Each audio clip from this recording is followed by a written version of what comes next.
Today is August 4th, 2022. My name is Rose Hurwitz, and I am interviewing Craig Budner today.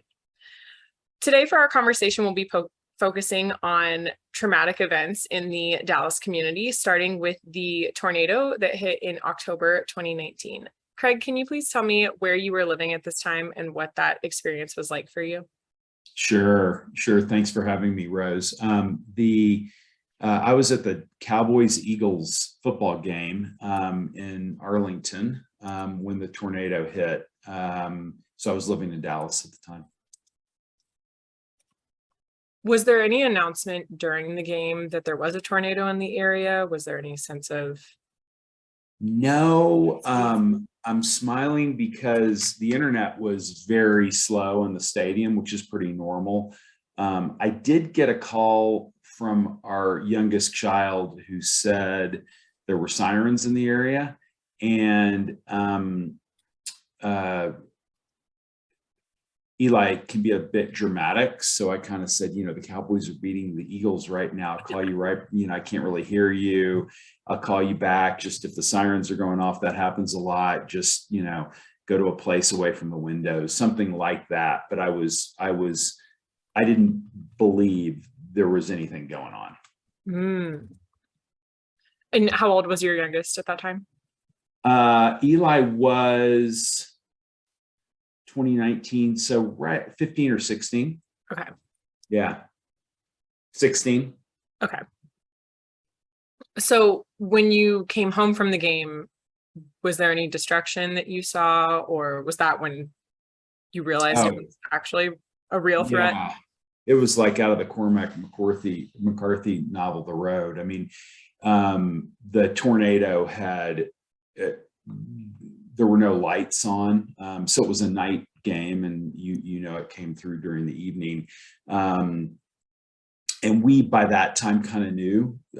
We turned the radio on, and it was weird. No one around us at the game was talking about it. Nobody really knew because the internet was poor in the stadium. And so I didn't really appreciate what had happened. And we got off the toll road at Walnut Hill and started driving. It was a completely dark neighborhood. There was not a light around.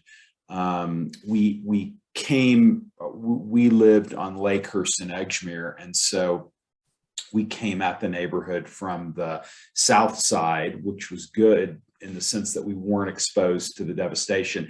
Most of the north side of Preston Hollow in that area was blocked off, so we wouldn't have been able to get through, but we were able to kind of navigate to our house because the south side of that neighborhood did not get hit. Wow, good. I'm glad you didn't sustain any damage. Did any businesses that you regularly visit sustain damage? Oh yeah. I mean, our normal haunt was Preston Royal. So most of Preston Royal was destroyed. Neighborhood services, that Central Market, the bookstore we like to go to, Fish City Grill. There were the ice cream store. We would walk a fair amount to Preston Royal with our dogs and go get coffee at the Starbucks, which was relatively unscathed, as I recall. But no, the whole area, the tornado hit about 3 to 4 blocks north of our home. Wow. And it's interesting, we did sustain damage, but I didn't know it until just last year when we sold our house, and the inspector said, you've got, your brick and your chimney is destroyed. And I said, no, I had no idea. So it just clipped our chimney, apparently, because there had been no other explanation for the bricks in the state they were in. And no one really noticed because the brick was kind of hidden by our roof line. But yeah, we had been clipped by the storm in just that little minor way. Wow. Do you know if any of your neighbors had experienced something similar, or had it not come up with them? Well, some of the neighbors, their homes were destroyed. Some neighbors had these huge, beautiful trees pulled out or ripped in half. some of our more famous neighbors. I think at the time, the Stars goalie, Ben Bishop, his house was kind of split in half. I mean, Oh. there were houses that brick houses that just didn't, they weren't there anymore. It was just rubble. Mm-hmm. And when I walked that next morning, which I did to kind of inspect the neighborhood, I mean, there was stuff everywhere. People's outdoor furniture, trees, pieces of houses. I mean, it was just all scattered around. It was heartbreaking. Do you know who was involved in that cleanup process? Like, were neighbors out picking things up, or city officials? We saw a lot of cars. I wouldn't say I was really focused on who it was, but it seemed like a lot of contractors, and there were city people around. There were police officers basically blocking off the ingress and egress to the streets, so that I assume to prevent looters from going into these homes that were broken open by the storm. And so there were city officials. There were, people were outside. Pretty chaotic scene the next morning. Mm-hmm. How long would you say the rebuilding process took for both the Preston Royal Shopping Center and the homes in the neighborhood? Well, I think it's still going on, believe it or not. I mean, it's Preston Royal, that shopping center on the south east side is still going back online and getting rebuilt. So I think it's still going on. For the most part, it's back, but that's only recently. And how much would you say your regular routine was impacted by that shopping center not being available for a while? Oh, it was impacted. And it would still, we sold our home, as I mentioned, at the end of 2021. So it was, it's no longer impacted because I don't walk in the neighborhood, but just the beauty of the neighborhood was dramatically impacted. The lack of trees, because that part of Preston Hollow is really pretty with the tree coverage. And so the natural beauty of the neighborhood took a hit. And while people are building, putting back the trees and all that, and it looks great, it's not quite the same as having a 100-year-old tree or a 70-year-old tree. So it's still impacted. Wow. Do you know if there was anything particular to the Jewish community that was affected by the tornado? I'm sure that there was. I belong to Temple Emmanuel, so it wasn't, Temple Emmanuel wasn't affected, other than I think it participated in the, support for the community, providing food and helping people with temporary solutions to being either put out of their house or having issues with their house. I would imagine the shul at the corner of Hillcrest and Royal got hit or just got missed. I can't remember, but there was enormous devastation down Royal, starting at about Hillcrest all the way to Central Expressway. And it was kind of a diagonal line. So I don't know specifically the answer to your question, but I imagine that shul was damaged. Mm-hmm. With Eli still being in high school at that time, was there any impact to schools? Like, were schools closed for a few days, or did operations just resume as normal?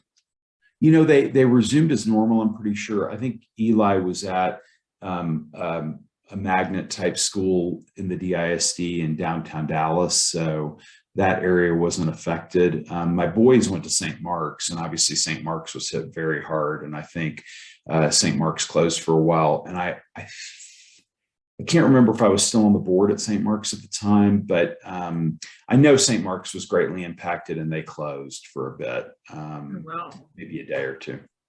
Okay. So there was no need for students to really move schools or anything. It was. No, it was if I recall correctly, at St. Mark's, the gym was destroyed. The football field, it was a lot of the outside facilities. There may have been some damage to the classrooms, but I don't think that much. But so I do think if you look at, ask somebody whose kids were active at St. Mark's at the time, they would probably tell you that they had to move practices or things like that and probably miss school for a couple of days. But I think that they didn't have to change classrooms. Okay. And you had also mentioned when you were talking with Eli, go somewhere with no windows. Did your family have a plan in place if there ever was a catastrophic event that hit your home? Is that something that had ever come up before? Well, for me, it had. We've had tornadoes in Dallas with my wife, Dawn, and me, but never that close. But when I was at St. Mark's, we actually lived on St. Mark's Circle, which was across Preston Road from St. Mark's. And I think it was 1980 or 81. I can't remember. I think it was 80. So I would have been a sophomore at St. Mark's. We had a direct hit in the neighborhood. Again, kind of similar situation. Our home was not hit on St. Mark's Circle, but the street right behind us was kind of devastated. And I remember it pulled up the tennis courts at St. Mark's, like the fencing, and that was found like a mile away. So it wasn't quite as severe. It certainly wasn't as much damage as this storm, which I think did billions in damage, if I remember the stories. But I do know, Dallas gets tornadoes. So I do know how to, you want to be away from anything that's going to break or fall on you. And so I knew what to tell Eli to kind of find a spot in the middle of the house. But the truth is, I'm kind of half embarrassed to say, although I didn't have any information, I was so into the game.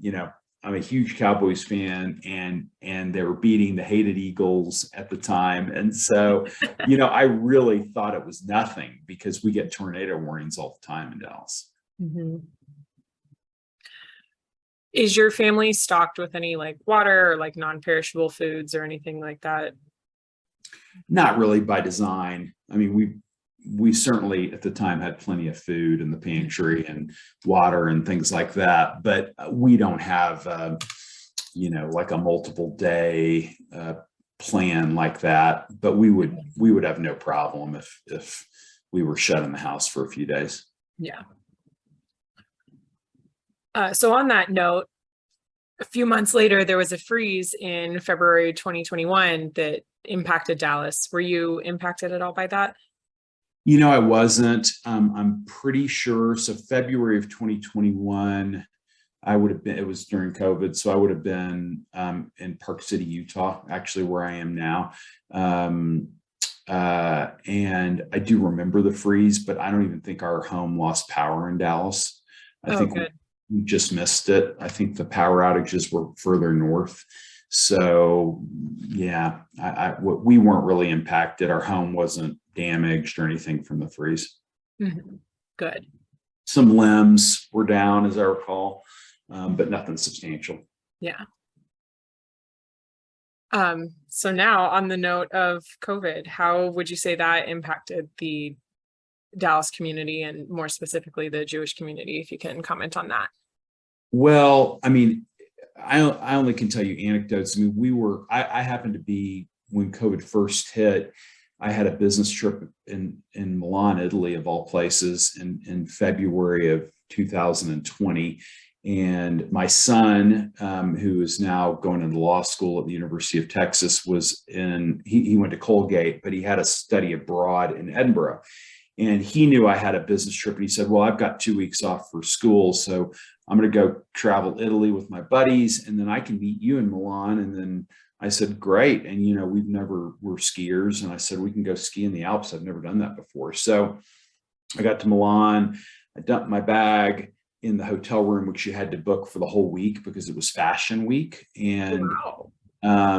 So Milan gets, as you would imagine, a huge influx of business and other visitors during Fashion Week. And we had lunch with one of his college buddies, and then he and I got on the train and went to Zermatt and had this incredible 3-day experience skiing in the Alps that I'll remember for the rest of my life. And then Monday morning, I looked at the New York Times online, and it said, hot spot for COVID in the whole world is, the Alps of Northern Italy, and we had been, I don't know if you've skied in the Alps, but it's very different than like where I am in Park City, where you get on a lift with maybe 3 other people, but usually, it's a 4-person lift. In the Alps, they move people in these trams. And so we had been crammed in with, at least 100 people on one tram where everybody's just like sardines on this thing. So we thought to ourselves, wow, I guess we could have been exposed to whatever this is. We kind of heard about it because my law firm has offices in China, and, it had been whispered about. So we visited, talked about it a bit. So all my meetings got canceled in Milan. We came back to the city. Ben, got on a flight a little bit earlier, went back to Scotland. He ended up getting sick. We don't ever know if he got COVID or not, because they didn't have testing really for it. So he got on a plane per the president's instructions and came back to the United States. I got on a plane, although we both went to dinner in Milan. And if you've ever been to Milan by the Duomo, it's always packed. It's like Times Square in New York. It's always packed with people. And I just remember how eerie it was to walk through the center by the Duomo, and there was not a soul in sight. And went to my office. We actually had dinner in a restaurant that's one of the best restaurants in Milan, completely empty. It was only our table. And then I went home the next day, and I came to Utah, where we had a spring break planned, and I kind of have been, back and forth here. So I wasn't a direct, I was here more during COVID in Park City, Utah than I was in Dallas. Okay. I know a lot of people in the community were impacted. A really close friend of mine named Michael Hoffman went to go see his kids one of them was studying in Europe, and they went to a soccer game, and he came back, and this was in March, and he called me, and he said, I feel really bad. I don't know what it is. And he went to the hospital, and they, ran a bunch of tests, and they determined he had COVID. And I just remember him calling me, and he said, I'm really scared. They're about to put me on a ventilator. And I said, oh, it's going to be okay. We didn't really know how these things would work. So I said, it's going to be okay. They're just going to get your breathing back, and, you'll be out of there in 24 hours. And, sorry you're having to go through this kind of thing. And he spent, I don't know the exact number, but 70 to 75 days in ICU after that point. 33, I think, of which were in a coma, because his breathing was so bad that they had to put him upside down in a clamshell bed to let his lungs oxygenate better. And at one point, it was very dire. I remember taking walks in my neighborhood here in Park City with just kind of tears in my eyes, worried about him, because they had turned the ventilator up as much as it could go. So if he didn't kind of turn a corner, he would have passed away in his 50s, mid 50s. And he did turn that corner. But I remember some sleepless nights and working with his wife, Jackie, and she was talking with Rabbi Stern. And it was very traumatic. He has 3 kids, and very, very, very scary. And to this day, he has impacts from that. He's had a number of surgeries. One of his vocal cords doesn't work, so they had to kind of close that off. He still has neuropathy in his legs. He still has to sleep with oxygen. So he's one of those cases of COVID that not only was really scary for the 2 to 3 months he was in ICU, but it was scary. It's still to this day impairs his lifestyle quite a bit. Mm-hmm. Wow. So how did having, the close calls with yourself and then his experience shape your attitudes toward the pandemic for the past 2 years? You know, it shaped it in just the appreciation of life and what can be taken away in crazy circumstances, in a way we hadn't seen in a while. I knew people who lost loved ones. And so it was psychologically kind of impactful to me. From a safety perspective, I was okay. I mean, Park City was a really good place to be during COVID for the most part. At the beginning stage of it, it was kind of a super spreader place because the ski resort stayed open for a bit in March of 2020. So I think there were a lot of cases in Park City, but I fortunately didn't get one of those early cases. And in Utah or in Park City, a lot of outdoor dining and a lot of activities to do outdoors. So it didn't affect me daily, but my job is a lot of travel and a lot of international travel. So it curtailed a lot of what I do pretty dramatically. And so I kind of had to morph and from a business perspective, and like all of us got used to this medium to conduct business. Mm-hmm. So are there any life changes or, changes in daily behavior that were brought on by the pandemic that you hope to see continued in our culture or discontinued? I mean, there are some silver linings, I would say. The use of technology to be more efficient. I think we've adapted to some of the hardships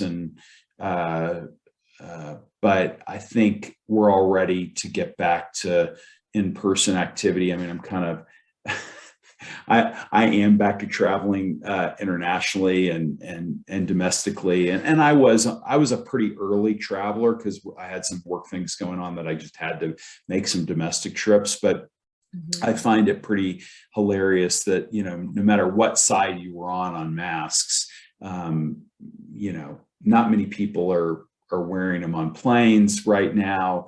They're not wearing them at concerts and sporting events and things like that. So I think it's just a reflection of wherever you were kind of on protecting yourself from COVID. If you're reasonably healthy, you're not really scared of it anymore because I think the public view of it is that variant is not as severe currently.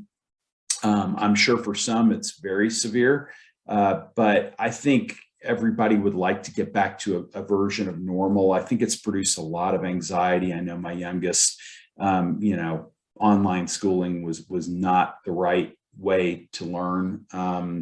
It took a lot out of our society and made us even more anxious. So, in fact, I was just listening to a podcast with Tim Ferriss with Jack Kornfield, the great, Jewish or Boo Jew, as they say, Buddhist Jew. And he was talking about how we've gotten angrier and we've gotten just more hairpin. I think, I'm hoping we can kind of keep getting back to normal and enjoy the things that life has to offer, including travel. But you can see it in Europe when I was traveling. I mean, the heat wave hit when I came back from London a few weeks ago, but it isn't even the heat. Just people aren't back to work. And so we're just still stretched really thin from a supply chain standpoint, but a people supply chain standpoint as much as a product supply chain standpoint. So it'll be interesting to see how that kind of comes back, whether the great resignation, as they call it, is going to end so that people will get back to jobs that they kind of vacated during COVID.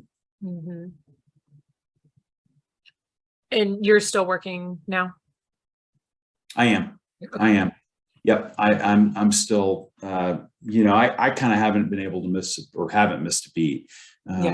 I just shifted to doing things online. So I would do these, work at a law firm, and I do these general counsel roundtables where I'd sit with everybody. We talk about tough issues that were going on.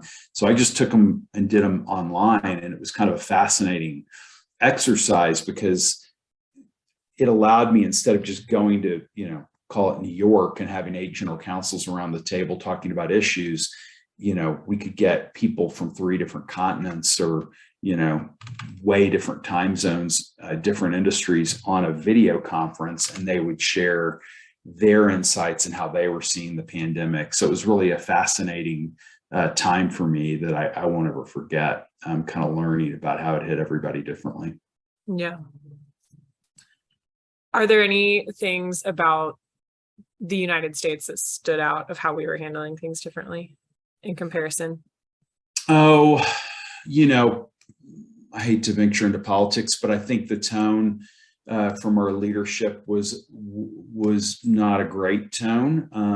I think it probably accelerated things, but I'm not really qualified on the science to talk about it. I think the alternative view is that I guess some exposure to the virus allowed us to build up some defense to it. So I guess in my mind, the United States tried to open faster than certainly Europe and Asia did, and Australia. I mean, Australia and New Zealand was crazy shut down. I have partners in Australia, and they were going stir crazy. You would get you would be fined, like, I forget, 2,000 or 2,500 Australian dollars if you ventured outside of a 1 mile radius from your home. And that was 8 or 9 months ago. That was still in effect, maybe more recently than that. So I think the United States opened up a little quicker. Certainly in Texas and Utah, where I spent most of my time, it was more open than the places I interacted with. So that was a difference in how the U.S. handled it, I think. Mm-hmm. Do any of your international counterparts come to the United States to work with you? They do. Okay.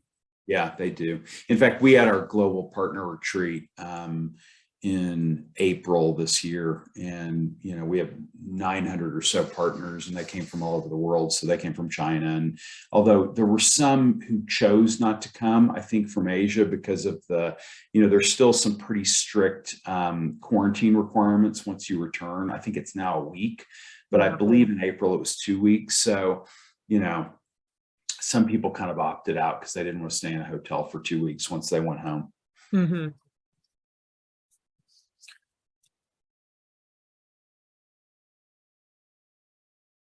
All of that is so interesting. Wow.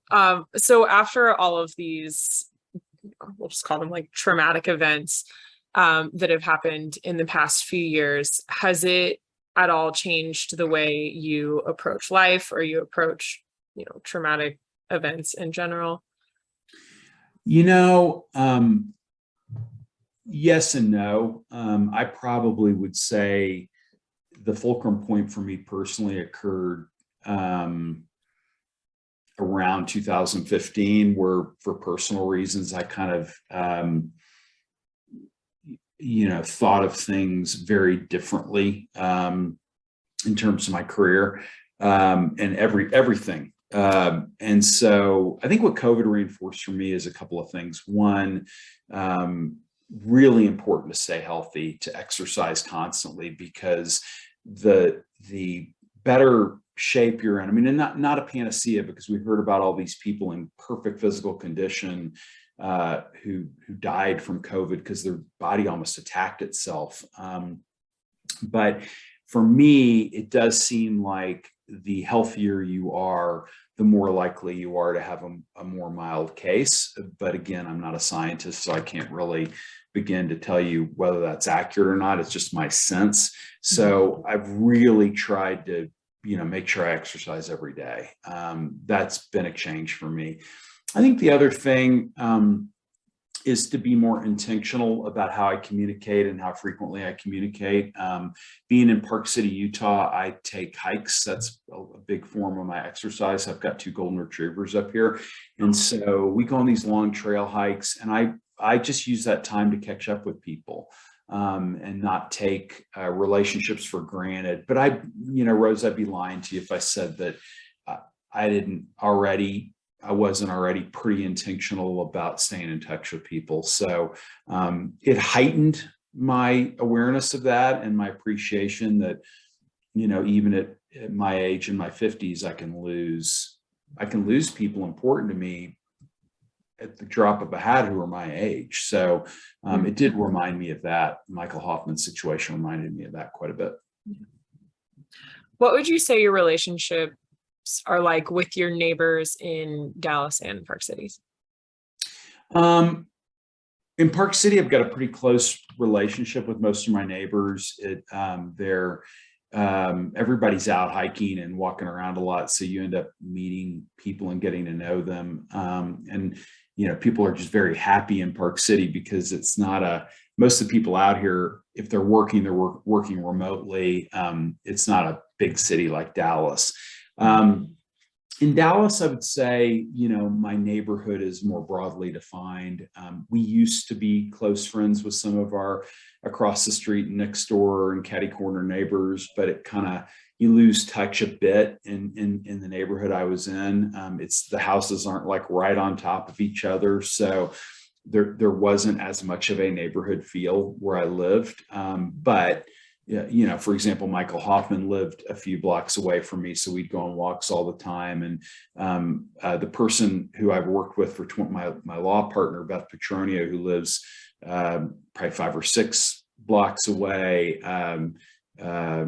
we've worked together for 26 years. So the neighborhood had a lot of people I was already friends with. I wouldn't say it had the same neighborhood feel that some other neighborhoods in Dallas have. Mm-hmm.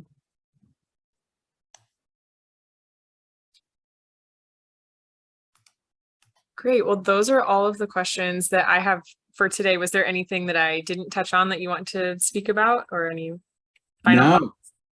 No, I hope I helped further your research on this topic. I think it's super interesting what you're doing, and really delighted to help you. And if you need some follow-up on any topic and you look at it, I'm happy to do that as well.